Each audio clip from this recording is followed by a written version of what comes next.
course, my teleprompter craps out the second the second we're starting. Oh, what a world. What a world. That's all right. Who needs it?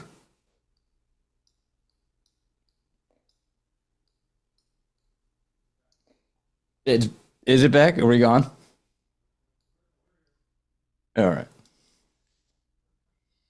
Hey, everybody. Welcome to Vince on a Thursday. Great to have you with us. As always, we have a very big show ahead for you. A lot to get to. I'm going to talk to you about all of the latest Russiagate revelations. Holy crap, more declassification? I'll take a lot more of that. I'd like to see some arrests, but in the meantime, some more information has popped out. I'm going to go through the details with you today. The President of the United States doing a good job of cracking down on crime in D.C., and he has big plans for what the future of law enforcement in the nation's capital looks like. It's already, of course, driving the left crazy. And we've got a lot more for you all here on this edition of Vince. Also, I saw in the chat somebody asked this morning, hey, Vince, well, they didn't say Vince. They were just asking generally. They were wondering what our conversation, Dan Bongino and me, what our conversation was like over the weekend about the audience. Well, I'll tell you in just a second, right here on this edition of Vince. It is great to have you with us. I want to tell you all about Bone Charge, the Bone Charge infrared sauna blanket and red light face mask. Well, it's incredible. These are incredible products. I can't recommend them enough. I first turned to the sauna blanket to help with muscle recovery and detoxification. It's been great for me. I use it all the time. I like it after workouts. I'll just wrap myself up in this thing. And it's a sauna at home. It's an infrared sauna blanket. It's very easy to use. And I feel great after I use this thing. My wife loves her red light face mask from Bone Charge. She uses this thing every single night, puts it on, and she's seen great results from it. It's great for your skin's texture and reducing inflammation, and she loves it. She keeps recommending it to friends, and I'm recommending it to you. It's great. Now, if you're thinking of trying either of these products out, you're in luck. Head to Bone Charge, BON Charge.com. Use the code VINCE at checkout and get 15% off. Both of these products have made such a positive impact on our routines. I'm sure you're going to love them too. Use the code VINCE at bonecharge.com to save 15%. These statements and products have not been evaluated by the FDA. These products are not intended to diagnose, treat, cure, or prevent any disease or condition.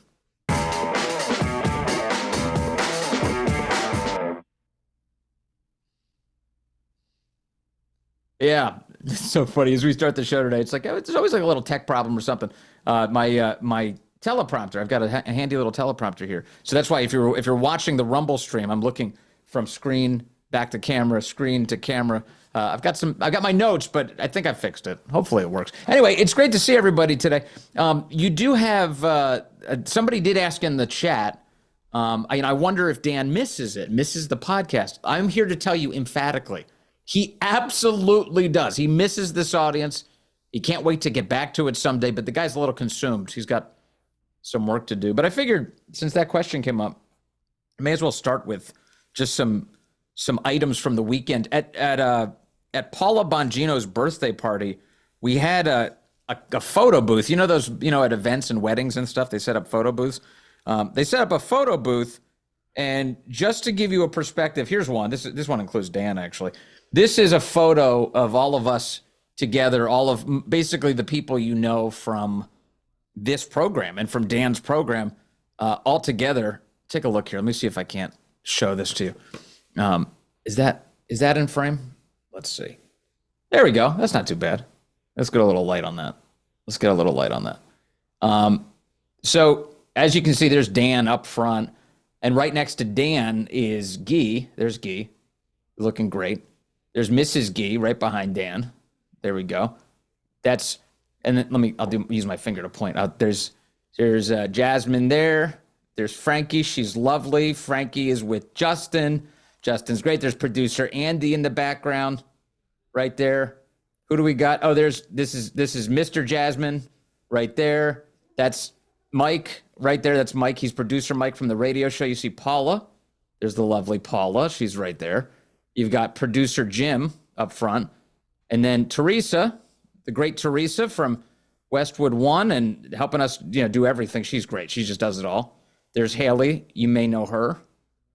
And then, of course, in case you were wondering, for those of you who've been watching my trip to Florida, the sunglasses and the chain became a feature of my entire visit. I don't know whose sunglasses or whose chain that was, but that was there.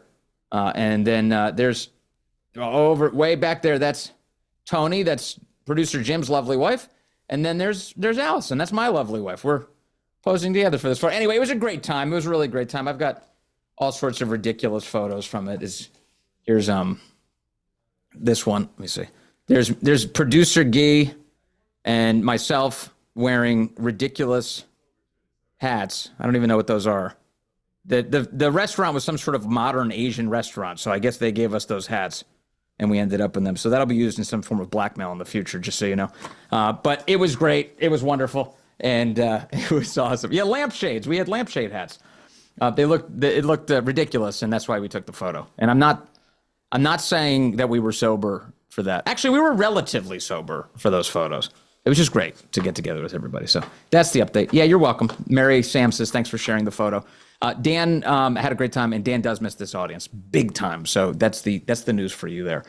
Okay, let me get into the big items today about, this time it involves James Clapper. We get more declassification and a massive story about James Clapper. Now, I want you just to remember who James Clapper is. He's the former director of national intelligence, the role that Tulsi Gabbard now occupies.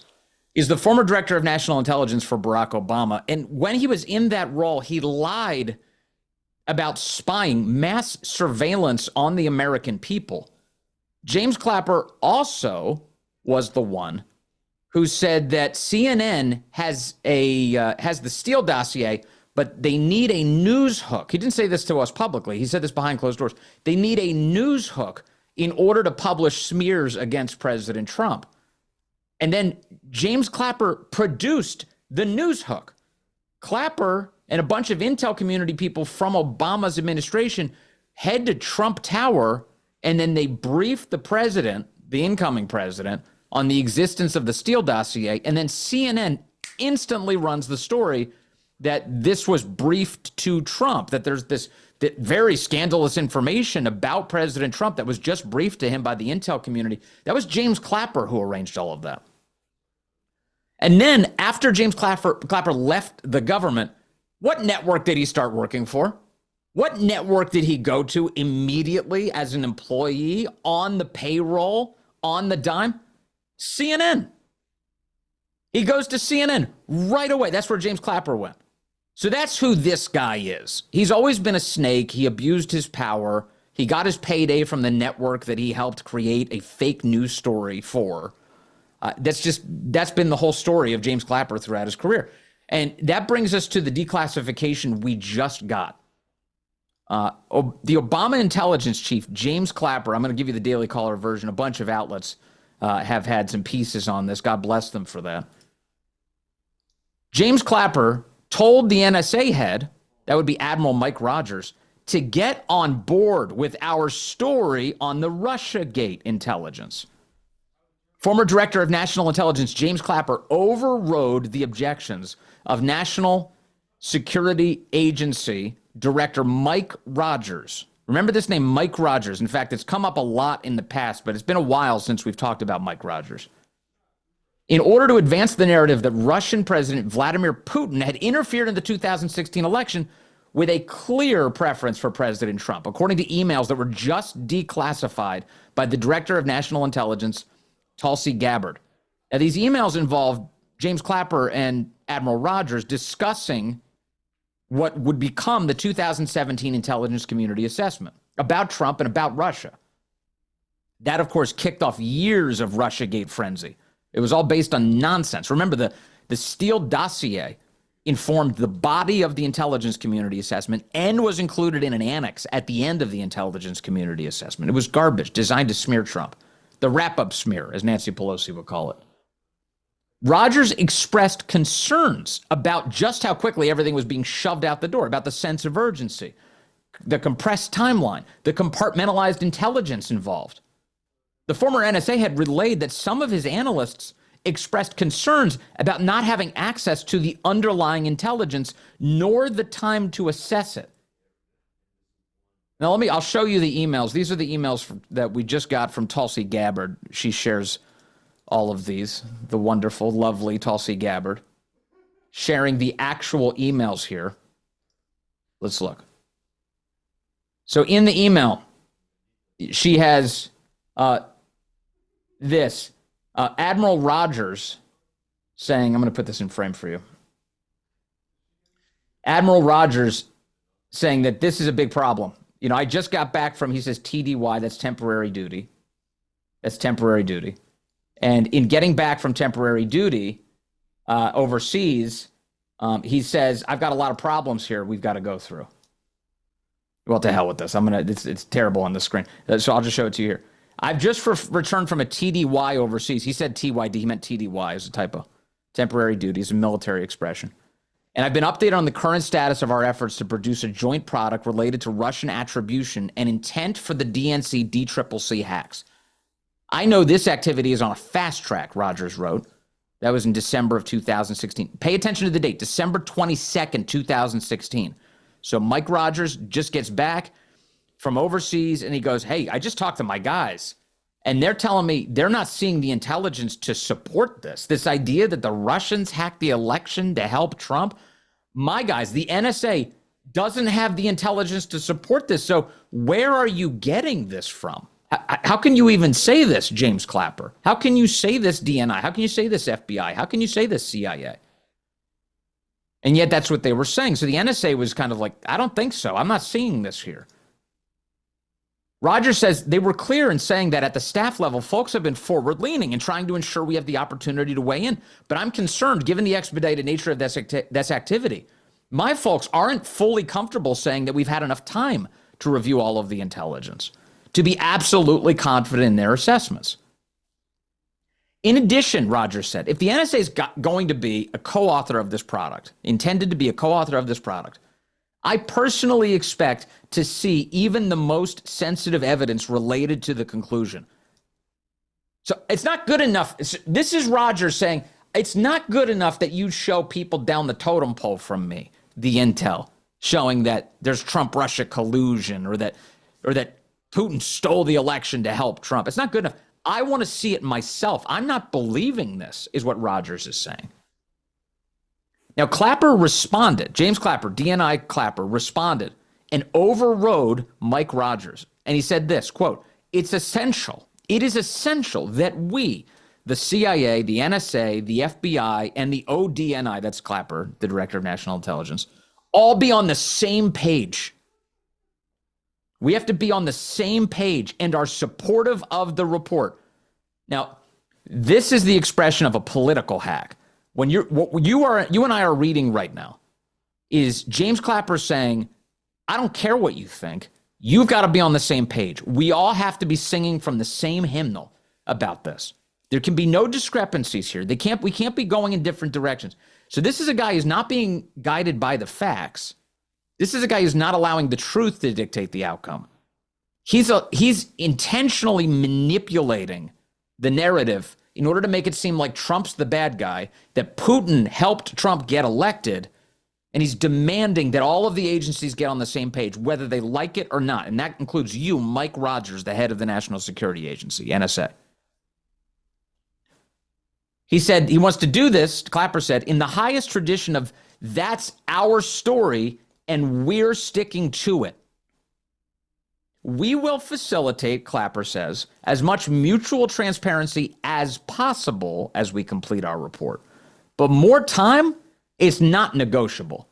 We may have to compromise on our normal modalities since we must do this on a compressed schedule. This is one project that has to be a team sport, he said.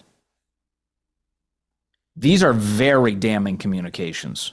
Very damning. What you just heard is James Clapper, the Obama Director of National Intelligence, brushing off the NSA chief's concerns about the weakness of the intelligence against Trump. And Clapper told him, you better get on board for our story. For our story. Those are Clapper's words.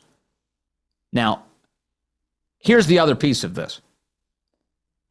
there's a context that isn't being included by a lot of people in this story. So I want to share it with you to remember who Mike Rogers is and what was happening in the month leading up to this email exchange. As I mentioned, this was a December 22nd, 2016 email. Just about 1 month prior, Mike Rogers went to Trump Tower to meet with the incoming president of the United States, Donald Trump. It was November 17th of 2016 that Mike Rogers went over to Trump Tower, and this drove the Obama people absolutely crazy.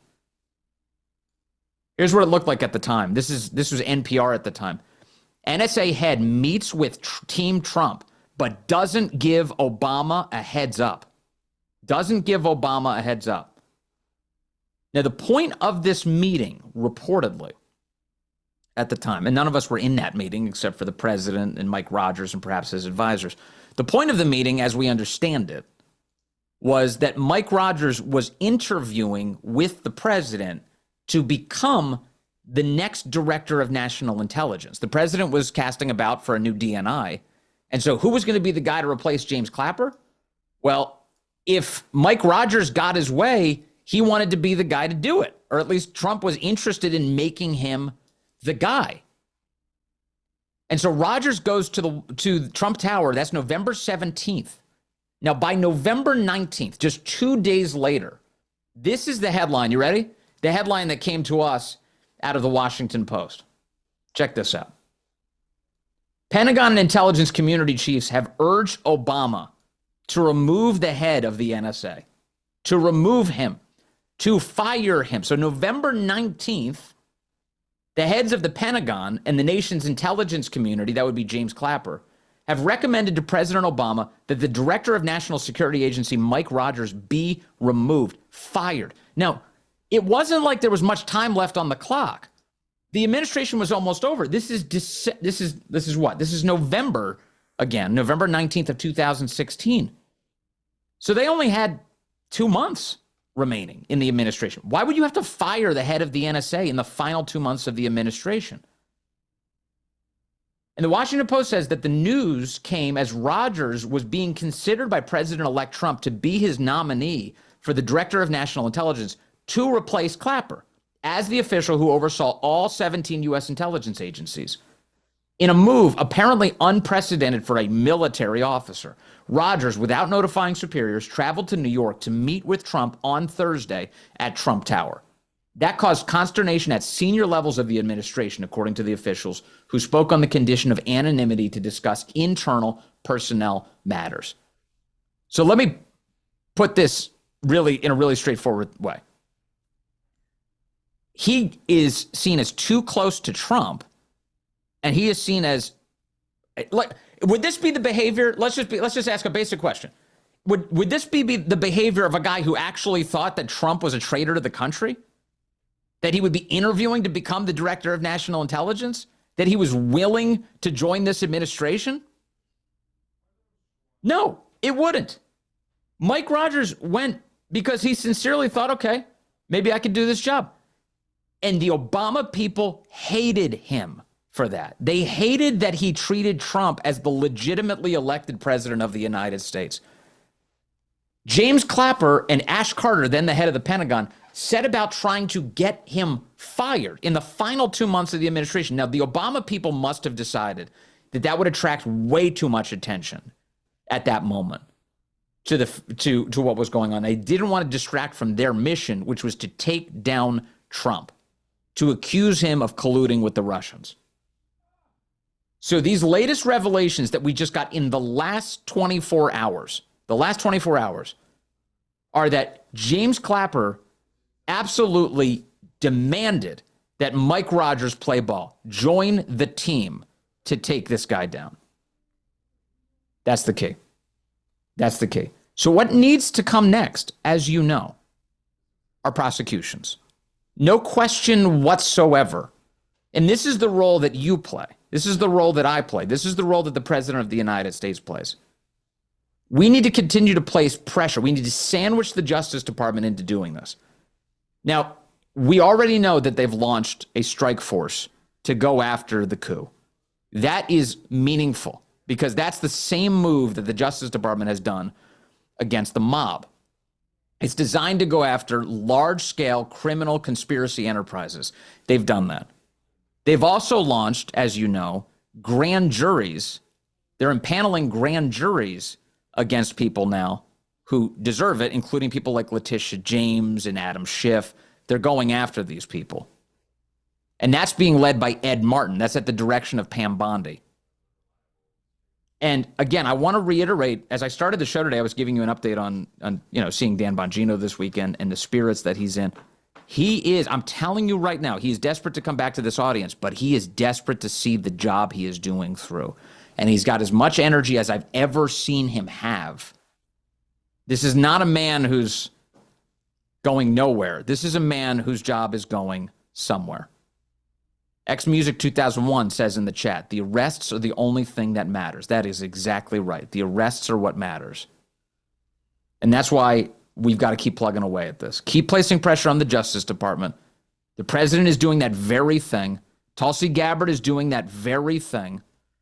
Kash Patel and Dan Bongino are doing that very thing. And we should be rooting it on until we see justice through. I'm not giving up on it. I'm not letting the left have the pleasure of us giving up on it.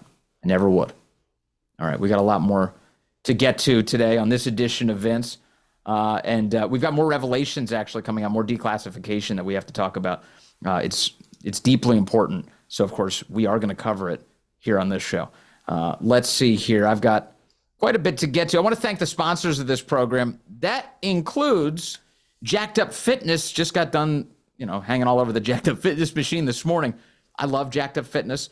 More and more Americans are prioritizing their wellness and getting back in shape. But studies actually show that strength training does a lot more to burn fat than cardio alone. And that's true.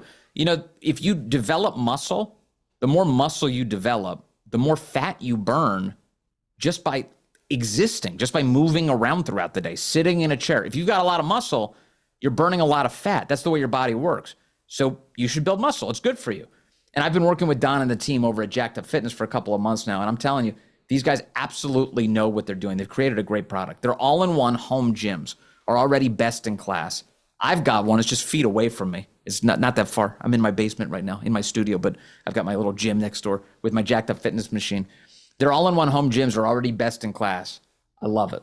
I love it. And they've got their all-new X Series that takes home fitness to the next level. Now, the Power Rack Extreme Functional Trainer just lets you do hundreds of exercises. It's basically everything that you would do at the gym, right from your spare room or your garage, or in my case, my basement. Want more? The Power Rack Pro X features a fully upgraded cable crossover system with articulating pulley arms for unlimited width combos. So you're going to hit every single muscle group. And if you're new to this, no worries. They've got a free Get Jacked Up video program. All you have to do is press play and follow along. No more excuses. Let's all do this together. Go to getjackedup.com. Use the promo code Vince, and you're going to save 10%. You really will. That's getjackedup.com. Getjackedup.com. Yeah. It is. Yeah, Melissa McGroin says it's nice to get that exercise in the morning. It really is. That's the best time. You knock it out. You feel good. It sets your whole day in the right direction. It feels great. Yeah, that's what we're doing. We're plugging away here, trying to get in shape. And thanks to Jacked Up Fitness for doing that. Okay, let's see. I've got a lot more going on here. Let's see. I've got more information now about some declassification that I need to share with you as well. So another piece of this is, remember, we've talked a lot about Hillary Clinton and her email scandal through the years. And she stole the emails. And where are the 30,000 emails, by the way? Where are the you really think, how is it that Hillary Clinton is the one human being on earth who's able to delete all of her emails and there's no way for anyone to get them back? You think that's right? Chat, do you think that the emails exist somewhere? They've got to exist somewhere. There's a reason Hillary Clinton went out of her way to delete all of those. It's not because, they were, what was it? Yoga routines and recipes. Those bad boys exist. And if Trump has the whole government, yeah. No, that's right. Kickley base. Is that right? Kickley base? They were about yoga and wedding plans. Yeah, I don't think so.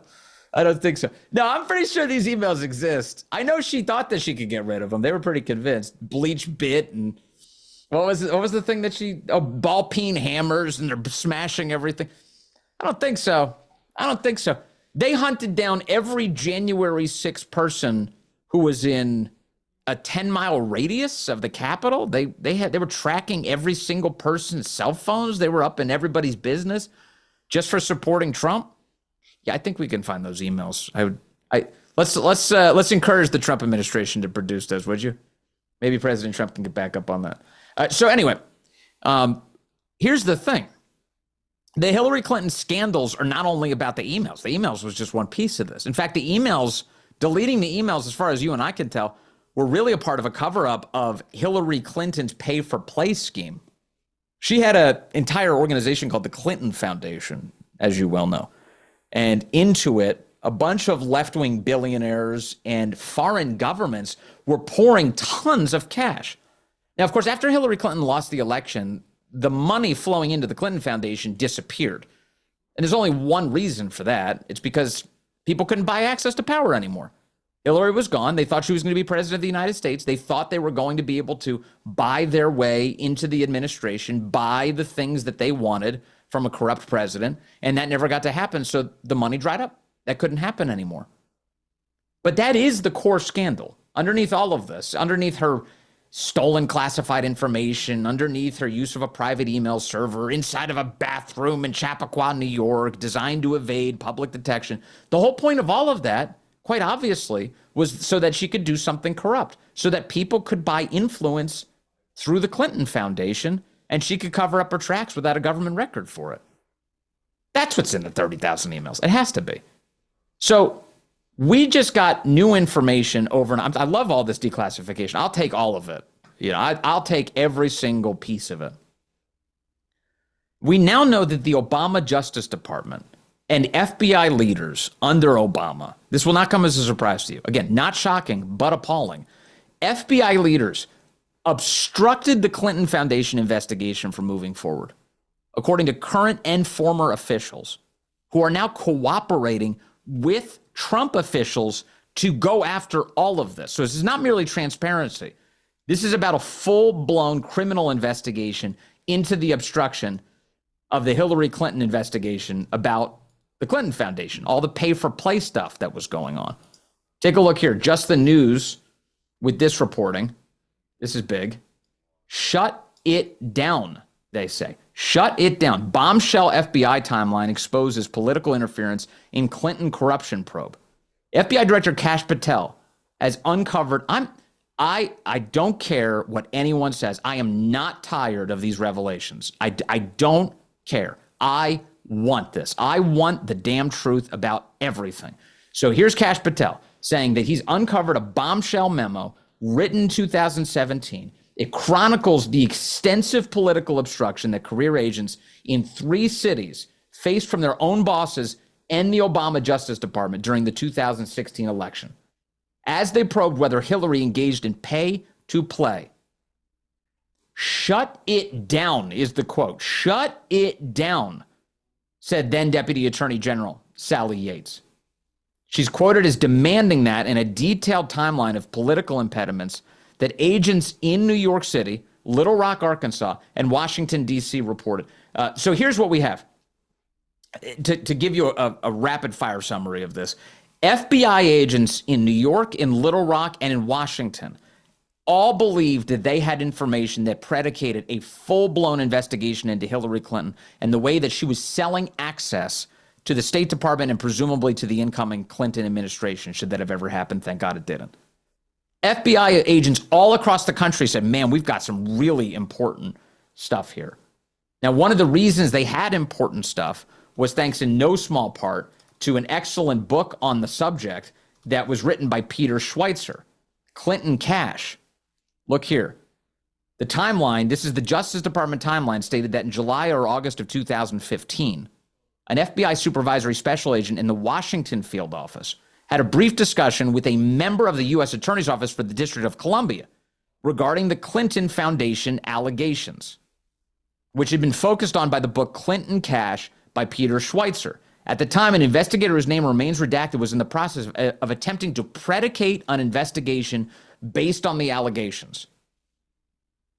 So you had FBI agents all across the country. The problem was you had an attorney general that was fully corrupt. You had Loretta Lynch in charge of the United States Department of Justice. The same Loretta Lynch that was meeting with Bill Clinton on a tarmac during the campaign in 2016 and pretending to talk about, what was it?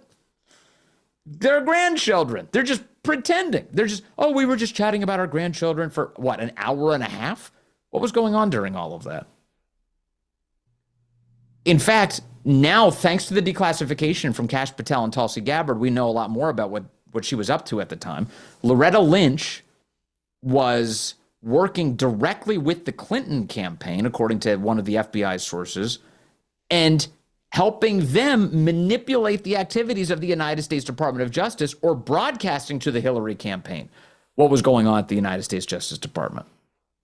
Loretta Lynch was thoroughly compromised throughout all of this. In fact, James Comey offered as one of his rationales for why he came out during the 2016 election to tell everybody about Hillary and why he wasn't charging her, was, that Loretta Lynch, the appearance of her coziness to the Clinton campaign, was enough to say that James Comey could freelance on all of this.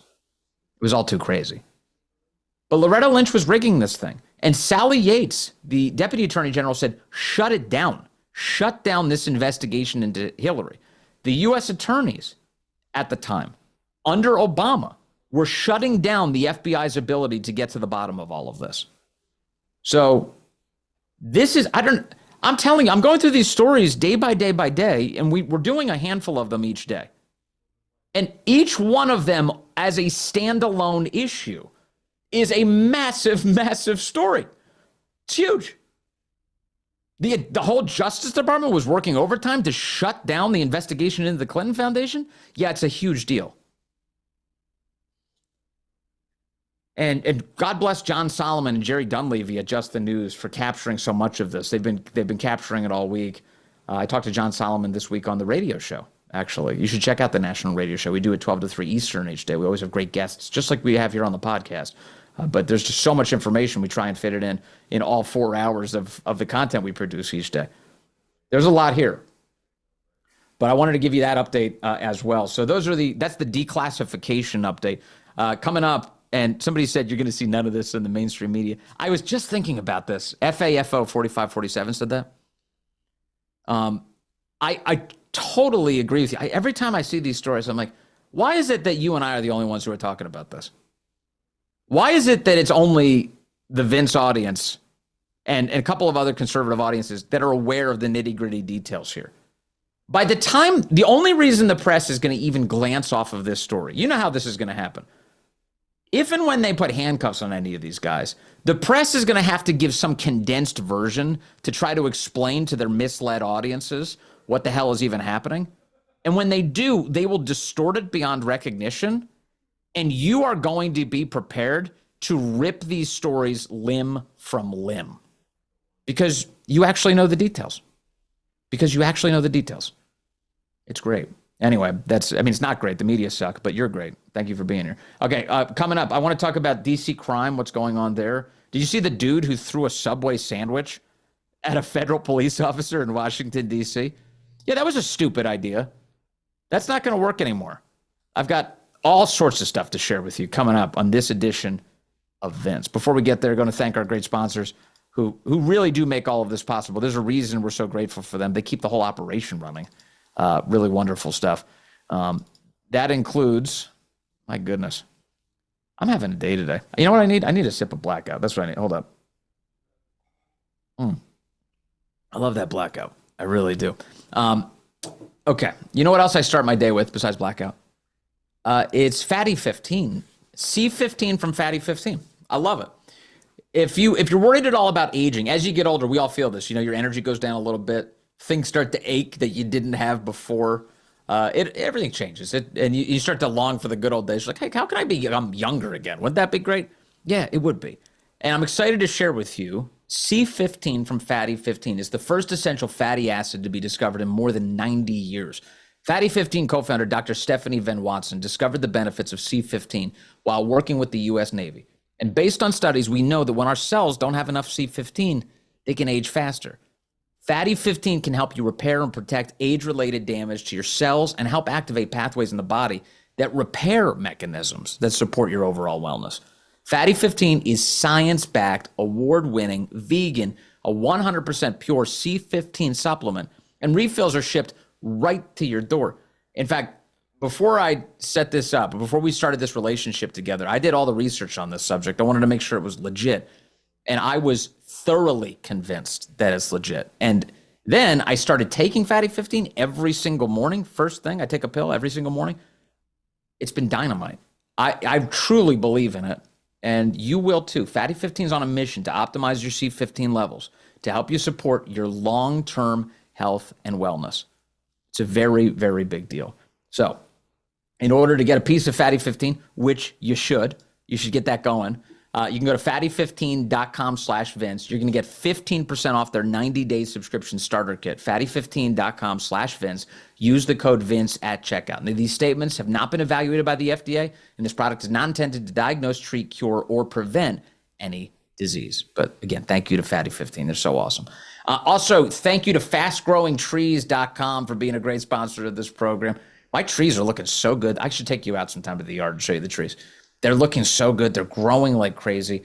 And I have fast-growing trees to thank especially for my redbud tree, which I planted this spring. And it took hold right away. It looks so good. And when it arrived at the house, they package it. It's so smart the way they package it. It's packaged in cardboard, but the root ball is nice and safely contained. The tree, you open up the box, and when I got my redbud tree, it was still in bloom. And it looked beautiful right out of the box. We got that bad boy planted in a second, and it's been flourishing in my yard. It looks so good. You'll have the same experience with fastgrowingtrees.com. Fall is planting season, so probably the right time to get in touch with fastgrowingtrees.com. And if you live in the sunny south, or if the air is getting chilly where you are, they've got plant experts who can help you with everything. Need fruit trees, privacy trees, flowering trees, shrubs, anything else? You're going to love Fast Growing Trees. Order online, get your plants delivered directly to your door in just a few days. You don't even have to leave home. I love it. I love it. They've got the best deals right now for you. Up to half off on select plants and other deals. And listeners to this show get 15% off your first purchase when using the code Vince at checkout. That's 15% off at fastgrowingtrees.com. Use the code Vince at checkout. Now's the perfect time to plant. It really is. Use Vince to save today. Offer is valid for a limited time only. Terms and conditions may apply. That's fastgrowingtrees.com. And the promo code is Vince, which is usually the promo code. And make it really simple. I don't give you my last name. That's that's crazy. Nobody would ever get the discount because nobody can spell my last name. I can't even spell my last name. But the first name, Vince, that works. That works easy. Okay. Let's see. I've got some things for you. I've got the DC stuff going on. Here's one thing that not a lot of people know about what's happening at DC. Did you know that by taking over the DC Police Department, that President Trump has, at least for now, ended DC's status as a sanctuary city? Did you know that? That DC is not a sanctuary city right now because President Trump is in charge of the police department. Listen to Tom Homan, cut one, describe the great news. Does the fact that there's National Guard there now, it's a sanctuary city, like sanctuary cities across the country, but it's unique in that it has federal control. And now you've got National Guard on the ground side by side with ICE. Does that combination basically negate the sanctuary city status in Washington, D.C., at least for these 30 days in terms of what you can do there, Tom? Yes.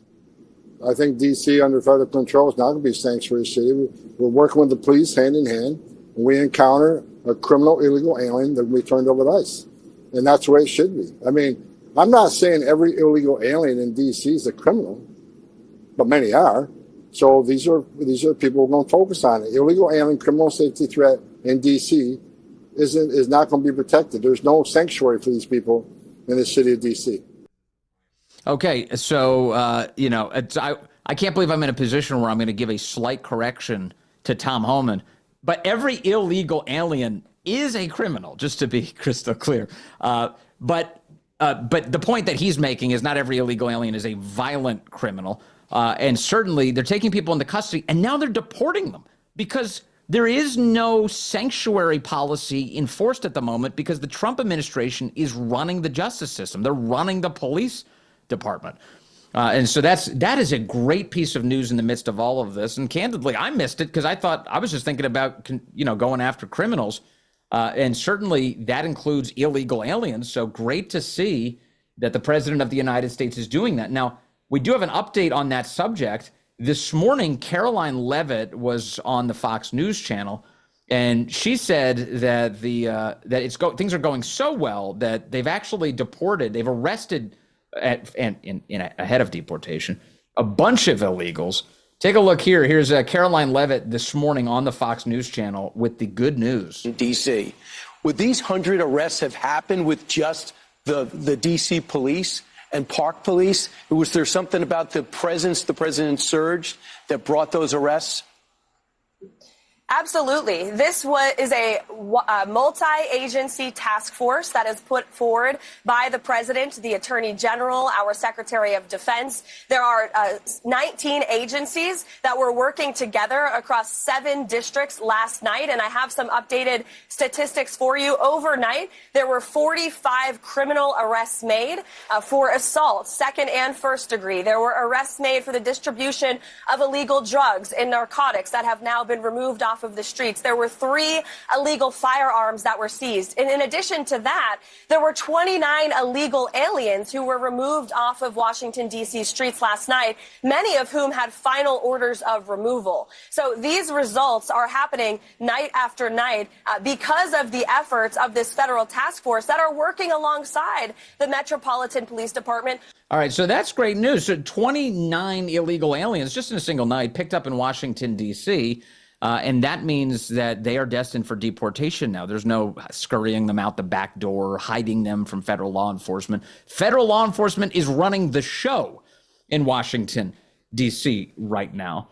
And that is really ticking off lefties. Boy, they hate criminal justice. They hate consequences. They hate that anybody is restoring order to the nation's capital. So they're reacting, predictably, with emotional incontinence. And they're assaulting police officers. Take a look here at a man who this Sunday, cut to, decided it's a good idea to take his freshly purchased Subway sandwich and then throw it at police officers. Look at this. Motherfucker! Oh! They're chasing him. They're chasing him. Oh, what a bad idea that was. He threw the sandwich directly into the chest of the cop. They chased him down, they tackled him, they arrested him. That's how that works. And then after you're arrested, traditionally with DC's government and U.S. Attorney's Office controlled by Democrats, you usually don't get prosecuted for that. You can throw a Subway sandwich at a cop if you're in a Democrat-run city normally, and you'll get away with it. You just disrespect the cops, you just assault them, and you're fine. Not so when President Trump is running the show, and not so when the U.S. Attorney Janine, a whole foot long. Look at that. Boom. Just right up against the cop. The U.S. attorney now is Janine Pirro in Washington, D.C., and she's not going to suffer these fools. Here's Janine Pirro saying that this sub-chucker can shove it. So President Trump has vowed to make D.C. safe and beautiful again. And as part of his effort to fight crime, he's bringing in our federal law enforcement partners like FBI, ATF, DEA, or Park Police, everybody to help the Metropolitan PD fight crime. And the president's message to the criminals was, if you spit, we hit. Well, we didn't quite do that the other night when an individual went up to one of the federal law enforcement officers and started jumping up and down, screaming at him, berating him, yelling at him. And then he took a Subway sandwich about this big and took it and threw it at the officer. He thought it was funny. Well, he doesn't think it's funny today because we charged him with a felony, assault on a police officer. And we're going to back the police to the hilt. So there, stick your Subway sandwich somewhere else. Oh, man, the justice system is really different now.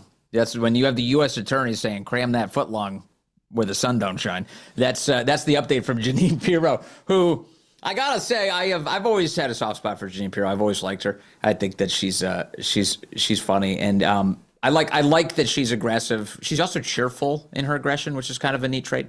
And the trick here is for her to be efficient and to be good. And I'm glad that they went after this guy because he deserves it, and he should be, turned into an example. Yeah, you do that, you spit, we hit. That's the way it works, and that's the way it's happening now in Washington, D.C. So that's great. That's also not the first time we've seen federal officials attacked by left-wing lunatics in Washington, D.C. We just saw a couple months ago, you remember Ed Martin. We had Ed Martin on the program, former U.S. attorney, the person who had this job before Jeanine Pirro. And as he was on his way out in the final days of his time as U.S. attorney, some psycho left-wing woman walked up to him on the street, identified him as Ed Martin, and then spat upon him. She just hocked a loogie on a U.S. attorney. That was stupid. And here's what that looked like. Cut 8. Take a look. So we need to get really focused. Who are you? You are Ed Martin. How you doing? Whoa. You are Ed Martin. Ugh. And then she spits on the guy. Well, that did not go well for her. Ed Martin came on our program shortly after that, and she had not yet been arrested, and he told us at that point, actually, the feds have figured out who she is, and by the time this conversation's over, she'll probably be placed under arrest. Sure enough, she was arrested. That was the update at the time, and she was subsequently charged, the psycho. But also, now we get the update today that it appears she is going to be pleading guilty. She is going to be pleading guilty. In fact, it was Laura Loomer who posted this update to social media yesterday, sources telling her that Emily Gabriella Sommer is the name, the woman who spit on Ed Martin on video, told prosecutors that today, Thursday, she will be pleading guilty to assaulting him and 2 police officers. That is a massive humbling of where she was in the first place. Ed Martin also basically confirming this on social media, reacting to the Laura Loomer report. So it's good. And the lady, that woman was a psycho in every way. You saw her, of course, spitting on Ed Martin, signs that she's a psycho. Also, she was bragging on social media. Talk about how stupid she is. She was bragging on social media at the time. This is May 8th. Ed, that was me that spit in your face today in front of your not USDC for DC courthouse that absolutely definitely spit in your face on camera. Hi, hello, a pleasure to hawk a dehydrated, pithy white foam spit into your face, she said. And then she went on. She kept raging in here. I do love that the first response, at least on my feed on X, is Sean Farish, the great Sean Farish, going, and now you're going to jail. Congrats. Well, sure enough. And now she's pleading guilty today. So all of her bragging about attacking Ed Martin, well, that didn't pay off. That didn't work out well for her at all. President Trump has more plans for D.C. He does want to, restore order to D.C. And he's saying 30 days might not be enough. Under the current law, the president can take over the D.C. police force by notifying Congress for 30 days, which he's currently doing. We're in the midst of that right now. But to go beyond that, the president has to request Congress to make a change to the law, or at least approve the president's ability to keep controlling the police force in D.C. And so the president stated yesterday that that's precisely what he wants to see happen. Here is President Trump, cut 4, detailing his long-term plans for making our nation's capital livable, beautiful, and worth visiting again. Thank you, Mr. President. Thank Your federalization of the police has a 30-day limit unless Congress acts to extend it. Are you talking to Congress about extending it, or do you believe 30 days is sufficient? Well, if it's a national emergency, we can do it without Congress, but we expect to be to Congress before Congress very quickly. And again, we think the Democrats will not do anything to stop crime, but we think the Republicans will do it almost unanimously. So we're going to need a crime bill that we're going to be putting in. And it's going to pertain initially to D.C. We're going to use it as a very positive example. And we're going to be asking for extensions on that, long-term extensions, because you can't have 30 days. 30 days that's by the time you do it. We're going to have this in good shape. And don't forget, in the border, everyone said it would take years and you'd have to go back to Congress. I never went to Congress for anything. I just said, closed the border. And they closed the border. And that was the end of it. I didn't go back to Congress. We're going to do this very quickly, but we're going to want extensions. I don't want to call national emergency. If I have to, I will. But I think the Republicans in Congress will approve this pretty much unanimously. Yeah, we're going to move quickly, says the president. We're all over this thing. And we're going to try and do as much as we can within the 30-day window, but I need more time. So he's going to ask Congress for that. So here, yet again, this is another area where you and I can play a role. We need to pressure Republican members of Congress to have the testicular fortitude to do the most obvious thing ever, which is to give the president the ability to clean these things up. Or we could go one better. What if Congress just took over Washington, D.C. again? One way or another, we all deserve a nation's capital that's in a much better situation than the left has left the rest of it in. It needs to happen. There's the president asking for it. Chuck Schumer, of course, and the Democrats don't want to do it. The last thing they want to do is clean up America's capital. No, they want to leave things in a horrific state. Here's Chuck Schumer cursing on camera upon hearing the news that the president would like an extension. Cut 5. Take a look at Chuck. You heard that that's what he plans on doing. And if he went to Congress and said, you know what, there's this crime emergency. We need the National Guard out there longer. We need to take over Washington, D.C. Would you grant it?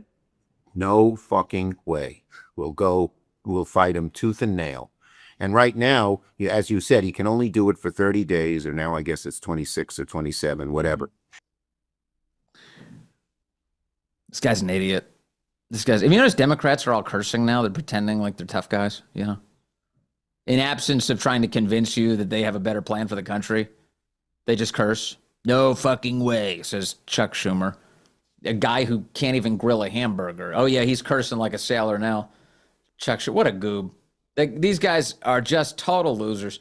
And so Chuck Schumer, they prefer chaos. I mean, it really is the same pattern over and over and over again. We saw it in 2020 during the presidential election. The reason the left was astroturfing these groups all across the country, all this rioting was taking place and buildings being burned and small businesses being destroyed. There's murders happening all across the country. The left wasn't trying to put it down. They were breathing life into it. They were funding these operations. It was so grotesque. The reason for that is because they want chaos to lead Americans to the conclusion that President Trump is responsible for it.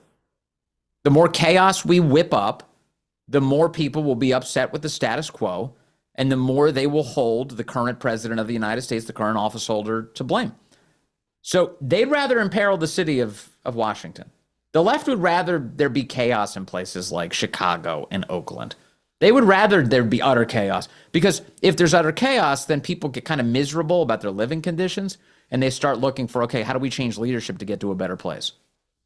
It's disgusting, and it is all too common now. It's too routine, even at the top levels of the party. That's one of the leaders of the party, Chuck Schumer, the head of the Democrats in the Senate.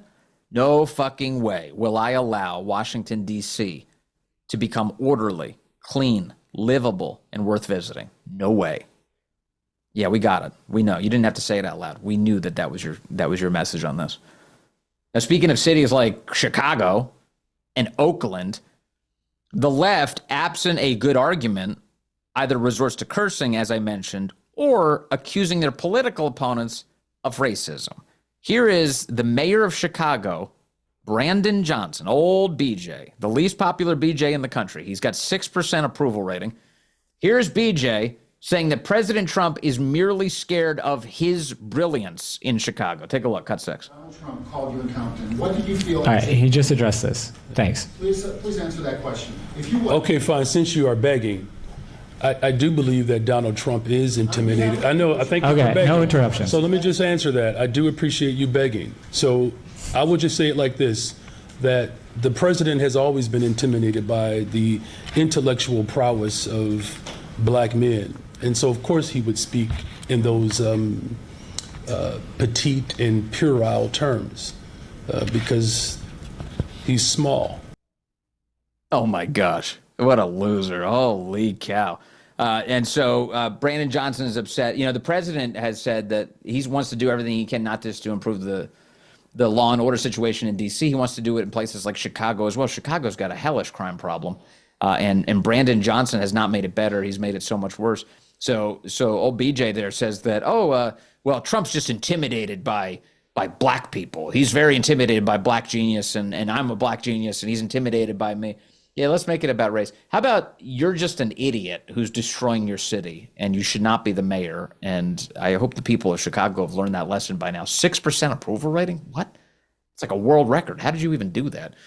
So that's Brandon Johnson's take on all of this. The mayor of Oakland is pulling the same stunt, saying that Trump's just a big fat racist for wanting to stop crime. Take a look. Here's the mayor of Oakland, cut 7. Let me just say also, it's not lost on anyone that the cities that he is calling out, first of all, have large numbers of black and brown people. Secondly, the crime rate is going down in all of these cities. Thirdly, they're all headed by black mayors. Now, what does that say? What does that picture paint? So we all know who he is. Also, let me just say here in Oakland, for example, we have a... That paints, the picture that paints is that you're a racist. That's the picture that it paints. And that you're not interested at all in improving the crime situation in your city. And that instead of admitting your utter failure, you'd rather pretend like everything is fine. Boy, I said it a moment ago. This goes back to something that Dan has said through the many years. Is it bad enough yet in cities like this? And obviously, if you're a voter in Chicago, or Oakland for that matter, but Chicago in particular, you're running uphill. You're running up against a system that has utter disregard for the voters, by and large, that takes votes for granted. In Chicago, it is. You want to talk about a corrupt Democrat machine? It's as corrupt as it could possibly get in Chicago. Everyone knows that. It's always been that way. And so, yeah, they've given up on caring about the lives of voters. It's all about reputation management and projecting all of your own sins onto your political opponents. And then when you run out of tactics, you just induce more chaos and accuse Trump of being a racist. Got it. Super stupid. But that is the trend. So, again, pay attention to that. You're going to see it's only going to happen more in the days and weeks ahead as these mayors, as you and I focus a lot more on their failures. They're going to start accusing you of being the actual failure. You're a bigot for noticing. I'm black. You're not allowed to question me. What? You're the mayor of a major city that's being run into the dirt by you. We have every right to question you. And so we will. Hope the president keeps it up. And boy, Congress better get a fire under them going in terms of helping the president get this policing going. So that's a really big deal. Okay, we've got a lot more to get to. We're going to do that today. We've got the big national radio show 12 to 3. You can check it out. If you want to find your local listing for the radio show, which I highly recommend you do, go to thevinceshow.com and check out your local listings. If for whatever reason, and this happens on rare occasions, there's not a radio station that's directly in your area carrying the show, call your local conservative radio station and tell them you want the Vince Show. Program directors do pay attention to that. So I'd be grateful for any assistance you can give us to give this whole program a bigger footprint.